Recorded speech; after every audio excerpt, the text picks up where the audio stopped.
Oh my gosh. No way.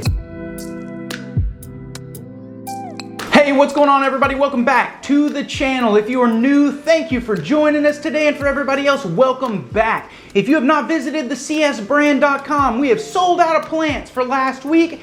We're gonna restock on Tuesday, and plants will ship on Tuesday. So if you wanna get your plant order in before our shipment on Tuesday, make sure you go visit the csbrand.com, pick some plants, and go ahead and place an order. We guarantee you they will arrive to you live, and we've got all kinds of buy so many, get some free specials, and we're actually about to put some plant packs on there as well that you should see by the time you finish watching this video. So make sure you check out the csbrand.com and either get your merchandise or your live aquarium plants. Now with that, let's go ahead and talk about what today's video is going to be about. We're going to be doing a tub enclosure. It's going to be much larger than this, but this particular bin will be going into the enclosure for a specific reason. Well, if you saw in one of my recent videos, we built a bin to breed vampire crabs. However, what we found out is they were not in fact vampire crabs. They were in fact Halloween crabs. Now the Halloween crabs are super cool and we really like them, but we really have wanted some vampire crabs for quite some time,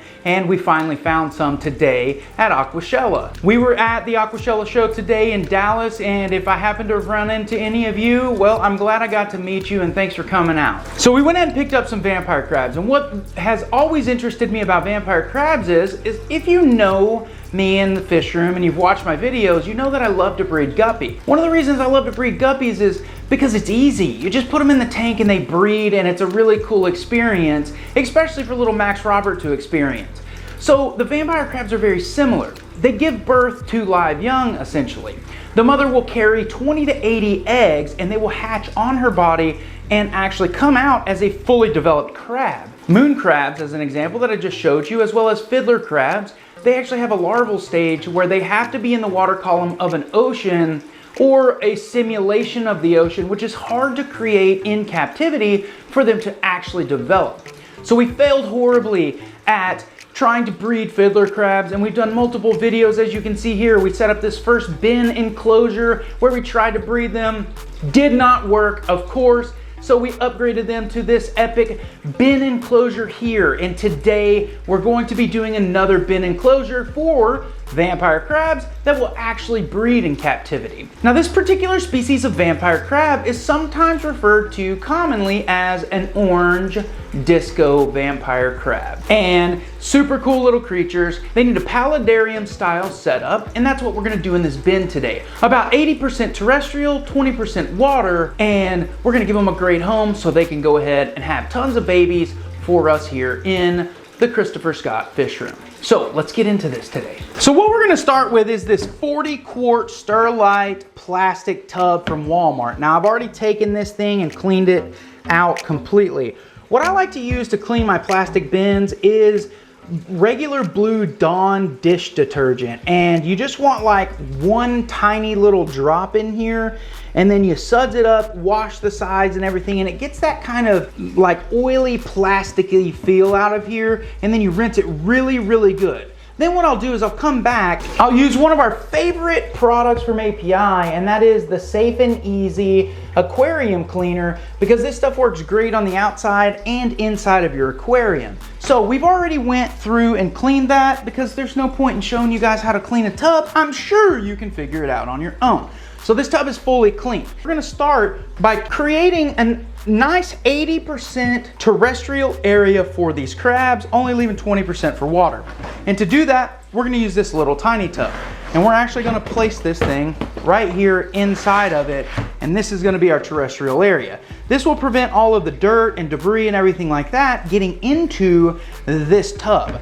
Let's talk about cost here. This particular tub right here, the big one, $8. They call these shoe boxes at like Walmart. This thing is like 88 cents. And what we're gonna do is, because we want it cut down just a little bit, we're gonna use a razor blade and a lighter or a torch in order to cut this thing down. All right, so now that we have this thing cut down, I did break one little section of it right here. What I'm gonna do is I'm gonna use this lighter, and we're actually gonna melt this back together, which will melt pretty easily. Now for our soil, what I'm using is a combination of cocoa coir, sphagnum moss, and a little bit of perlite, and this is just for the moisture aspect. These particular crabs do like you know, 70% humidity and a nice vegetative area. So we're going to be using live plants in this enclosure. Now the particular brand I use of soil is this Jiffy seed starting mix, and that is because it has everything already in it, which is the sphagnum moss, the coconut coir, and the perlite. Now when I mix up new batches of this, I do like to go ahead and wet it really well. So when I wet it down, I go ahead and I use some of my planted tank water, just simply because it's nutrient rich, and you do really need this stuff wet, or otherwise it is really hard to work with once you get it in here dry. So that'll be enough. Now before we go any further, I want to go ahead and plant this bucket right here. And what I'm going to be planting it with are a couple of things. Number one is going to be a rabbit's foot fern. And this thing works really, really well in high moisture environments. This substrate is going to stay pretty moist all the time. Next is going to be Selaginella, which Selaginella is, they call it spiky moss. It's not actually a moss, it's a plant. It's kind of hard to keep, so we're gonna see how this does in here, but we're gonna go ahead and put this in here as well. These particular crabs actually reside in the foresty areas in Indonesia. So we want it to be a densely populated foresty area with a lot of plants. And finally, what we're gonna do is right here in the foreground a little bit, we're gonna plant a little bit of this pink splash plant, and this will give them plenty of hiding space and things of that nature. And now finally, what I wanna do is cover this with some cypress mulch. So I'm just gonna come in and lay this right down over top of this substrate and get it all the way up to the top of the plastic container, just to give it a nice aesthetic. It'll also help maintain moisture in this tub, just like that. So now, let's go ahead and drop this into our tub right here.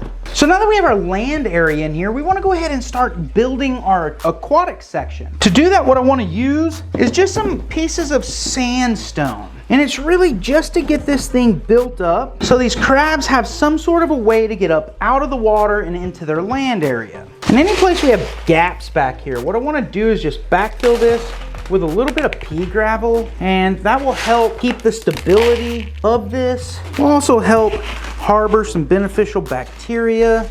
We want to come back with a little bit more of this cypress mulch and just kind of finish this out to hide the plastic little barrier.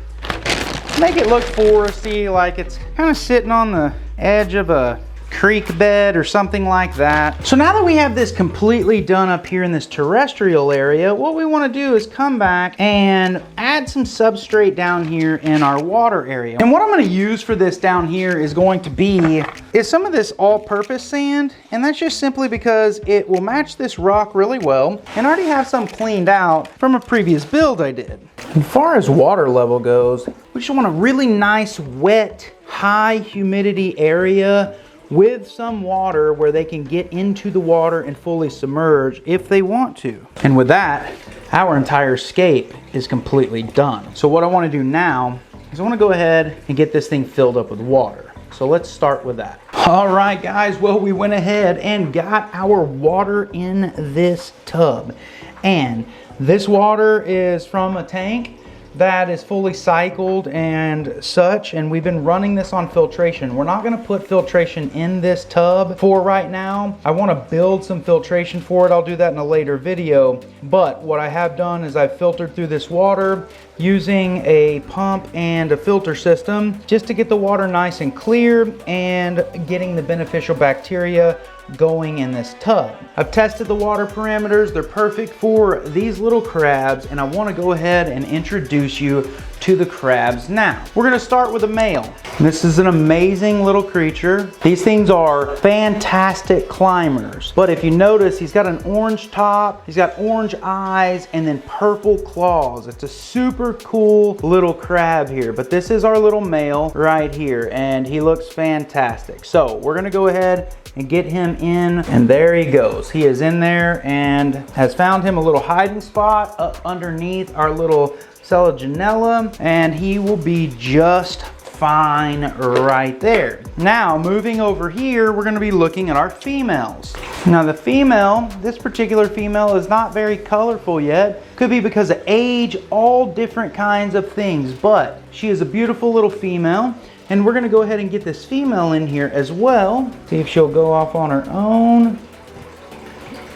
And there she goes. She jumped off and she is making her way around the enclosure. Oh my gosh. No way.